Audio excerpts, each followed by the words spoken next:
Nessa noite, quem está com a responsabilidade de trazer a palavra é o nosso reverendo pastor Eudes Lopes, a quem eu passo a palavra neste momento. Amém?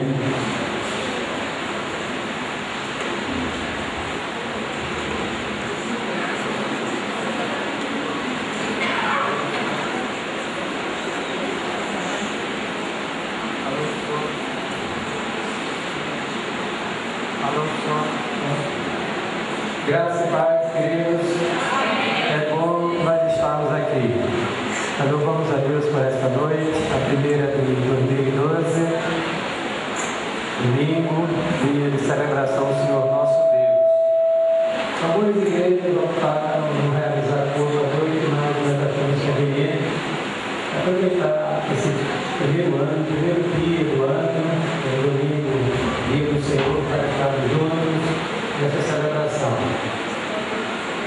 Eu queria convidar aos irmãos para abrirem as suas Bíblias, por favor, no livro de Jó, capítulo 1, versículo 1 até o versículo número 5. E vamos refletir em algumas declarações que esse homem fez, mesmo vivenciando um contexto muito difícil em sua vida, de sofrimento, de angústia e de dor. Inclusive exemplo para nós, para a igreja. Jó capítulo 1, versículo 1 até o verso número 5, diz assim a palavra do Senhor. Havia um homem na terra de Uz, cujo nome era Jó. Este era um homem sincero, reto, temente a Deus e desviava-se do mal. E nasceram-lhe 7 filhos e 3 filhas, que eram seu gado 7.000 ovelhas, e 3.000 camelos, e 500 juntas de bois, e 500 jumentas. Era também um estrangeiro ao seu serviço, de maneira que este homem era maior do que todos do Oriente. E os seus filhos faziam banquetes em casa de cada um no seu dia. E enviavam e convidavam as suas 3 irmãs a comer e a beber com eles.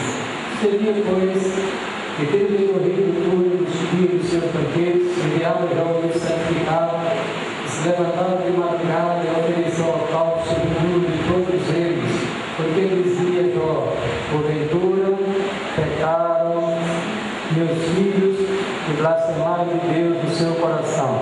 Assim o fazia Jó continuamente. Amém, meus queridos? Feche os olhos e faça uma oração pedindo a bênção do Senhor para a sua vida essa noite, neste momento de reflexão na palavra do Senhor, nosso Deus. Pai querido, nós queremos te agradecer por esta noite tão preciosa na vida desta igreja. Queremos te agradecer pelos teus filhos que se encontram aqui no santuário. Queremos te agradecer, ó Deus, pelo ano que passou, pelo ano que está se iniciando hoje. Rogamos a bênção do Senhor, nosso Deus, sobre as nossas vidas, as nossas famílias e a nossa igreja neste ano que começou hoje, ó Deus. Pedimos, continue abençoando este culto, falando profundamente ao nosso coração, desta feita através de tua palavra. Damos uma bênção de quietude, de atenção, de reverência, para ouvirmos a tua palavra, esta palavra que é viva e poderosa. Nós oramos, nós suplicamos com gratidão, em nome de Jesus. Amém. Irmãos queridos, a vida de Jó é uma vida fascinante. As informações que nós temos sobre ela, justamente nesse livro precioso, e em alguns momentos ao longo das Sagradas Escrituras. Jó era um homem crente, um servo do Senhor, um homem que andava nos caminhos do Senhor, um homem fiel, um homem que nós poderíamos colocá-lo como exemplo para a igreja da pós-modernidade. Ele era um homem reto, era um homem que desviava-se do mal, temia o Senhor, cuidava da sua família, era próspero, era um homem que tinha muitas riquezas, e a Bíblia diz que ele era o maior homem do Oriente Antigo, era um patriarca. Naquela época, meus amados, ainda não havia o povo de Israel, digamos assim, definido como nação. Dizem os historiadores que ele era contemporâneo de Abraão, provavelmente. de maneira que ele não fazia parte do povo de Israel, da nação israelita, mas era um servo do Senhor, né? Porque a Bíblia nos revela que Deus graciosamente tem se revelado às suas criaturas, e desde os primórdios encontramos informações na Bíblia Sagrada de homens e mulheres que foram alcançados pela graça redentora que há em nosso Senhor Jesus Cristo, que na época está sendo apresentado através do Espírito, das figuras e das profecias na palavra do Senhor. Mas, irmãos, o que nos assusta, digamos assim, e que não só assusta a igreja e aqueles que lêem este livro, mas também os seus colegas, aqueles homens que foram se condoer com Jó, é que na vida do crente, na vida daquele que professa a fé em Jesus Cristo, daquele que teme ao Senhor, pode se instalar momentos complicados, difíceis de ser administrados. Aqui está uma situação dessa natureza, porque a palavra do Senhor diz que este homem que andava nos caminhos do Senhor, em dado momento pesava sobre ele tempestades que nenhum de nós aqui nesta casa, neste culto, nem que eu tenha conhecimento na história da igreja, na história do povo de Israel, aconteceu o que aconteceu na vida deste homem. A primeira coisa que causa impacto negativo na sua vida foi que os seus negócios ruíram por terra. A palavra do Senhor diz que em 3 ocasiões, em 3 etapas, os seus bens foram tirados, foram levados de si, e ele ficou na miséria. Muito bem.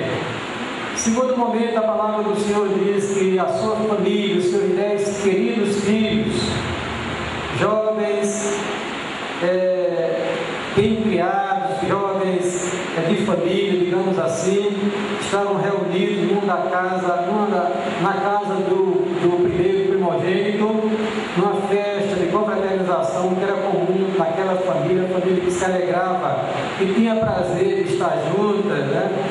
Diferente de muitas famílias hoje que ninguém quer ver mais a cara do outro, mas esses irmãos tinham prazer de estar juntos, eles estavam juntos, confraternizando. Em dado momento surge uma tempestade violentíssima, derruba aquela casa e todos morrem de uma vez. Imagina os irmãos agora, um homem que era rico, ficou pobre na miséria, e uma família estruturada agora ficou só com a sua esposa. E para complicar mais ainda, irmãos amados, diz a Bíblia que de repente, de uma maneira inexplicável do ponto de vista humano, instala-se nele uma enfermidade de pele terrível. Aquele homem se assentava nas cinzas, se limpando aquelas pústulas, aquelas feridas, para ver se conseguia algum alívio. E foi esta, irmãos, é isto que a palavra do Senhor nos revela. Esse é o contexto do livro de Jó. Esta é a situação que aquele homem enfrentava. Então, para a gente, irmãos, observar neste livro algumas frases, alguns posicionamentos que este homem coloca diante da humanidade na história, deixa a gente assim estarrecido.